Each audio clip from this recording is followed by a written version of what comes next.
नमस्कार दोस्तों, welcome to trading yogis. और आज हम बात करने वाले इन्फो एज स्टॉक के रिजल्ट की, जो कि पोर्टफोलियो में नौकरी डॉट कॉम, 99 एकर्स, जीवन साथी, शिक्षा डॉट कॉम, ये सारे बिजनेसेस इसके अंडर आते हैं। तो सवाल ये है कि भाई क्वार्टर में कंपनी ने कैसा परफॉर्म करा, उसका रेवेन्यू क्या था, प्रॉफिट क्या था, ईबीटा क्या था, ईपीएस क्या था। सो ये सारी चीज़ें हम इस वीडियो में बताने वाले हैं। और ये फंडामेंटल एनालिसिस करने के बाद इसके बाद हम टेक्निकल एनालिसिस भी करेंगे ऑन द चार्ट।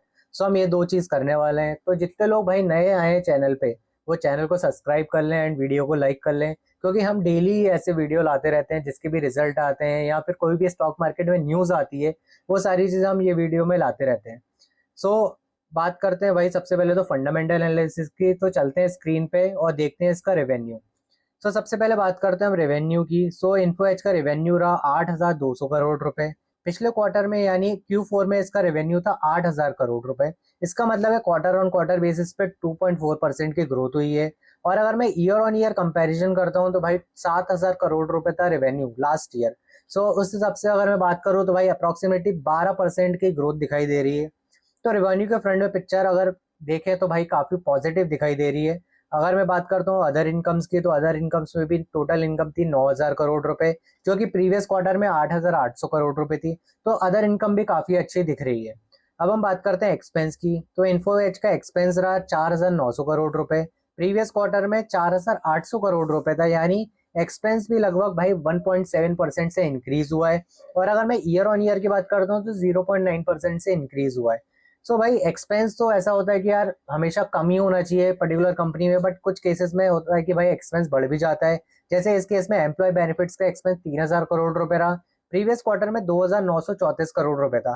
तो यानी इन लोगों ने एम्प्लॉय काफी इंक्रीज करे इस पर्टिकुलर क्वार्टर में।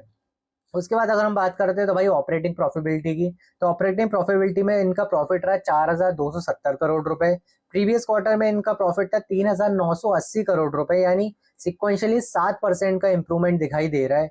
और अगर मैं ईयर ऑन ईयर बात करता हूँ तो 23% की ग्रोथ दिखाई दे रही है, जो कि प्रॉफिट था 3,400 करोड़ रुपए पिछले साल। एंड इस साल रहा 4,200 करोड़ रुपए, जो कि काफी ज्यादा ही अच्छा माना जा रहा है। एंड इसके नंबर भी काफी इंटरेस्टिंग दिखाई दे रहे हैं, क्योंकि कोर बिजनेस प्रॉफिटेबिलिटी में स्ट्रॉन्ग इंप्रूवमेंट दिख रहा है इनके।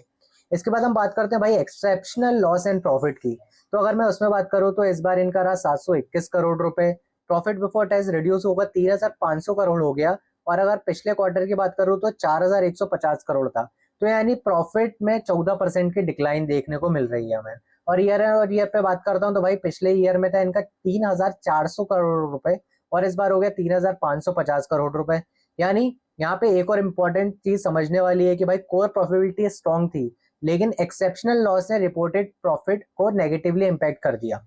सो इस बार क्या हुआ भाई, अगर नेट प्रॉफिट की बात करें तो इनका नेट प्रॉफिट रहा 2,455 करोड़ रुपए, और प्रीवियस में था 3,000 करोड़ रुपए। तो यानी क्वार्टर ऑन क्वार्टर में 20% का डाउन देखने को हमें मिल रहा है। जो कि अगर भी हम बात कर रहे थे भाई रेवेन्यू में सब चीजें पॉजिटिव थी, इनकम भी पॉजिटिव थी, पर अगर यहाँ पे टोटल प्रॉफिट की बात करता हूँ तो वो नेगेटिव में जाते हुए हमें दिख रहा है। अब हम बात करते हैं ईयर ऑन ईयर बेसिस पे। तो भाई ईयर ऑन ईयर बेसिस पे 5.4% की डिक्लाइन हमें देखने को मिल रही है। सो रेवेन्यू अप था, कोर प्रॉफिटेबिलिटी भी स्ट्रॉन्ग थी, लेकिन रिपोर्टेड पैट प्रेशर में दिख गया। अब हम ईपीएस की बात करते हो तो इस बार ईपीएस रहा इनका 3.75 रुपीज। पिछले क्वार्टर में था 4.77 रुपीज, एंड क्वार्टर वन में था 4 रुपीज। सो एक्सेप्शनल आइटम से पहले हम ईपीएस भी देखते हैं। तो ईपीएस में भाई इन्हें काफी ज्यादा ही डिक्लाइन देखने को मिल रहा है, जो कि पिछले बार से 4.77 से 3.79 हो गया है। ईपीएस क्या होता है भाई, अर्निंग पर शेयर, जो कि इन्वेस्टरों का काफी इंपॉर्टेंट पार्ट होता है, क्योंकि इसी से पता चलता है कि भाई इन्वेस्टर कितना पैसा कमा पा रहे हैं। तो यही चीज थी भाई इसके पर्टिकुलर फंडामेंटल एनालिसिस की। चार्ट में मैं सबसे पहले इसके हाई की बात करता हूँ। तो अगर मैं इसके हाई की बात करता हूँ तो इसका हाई हमने देखा था 1,827 रुपए, जो कि हमें दिसंबर 2024 के आसपास दिख रहा था। और अगर मैं रीसेंट लो की बात करता हूँ तो हमें रीसेंट लो 915 के आसपास दिख रहा था।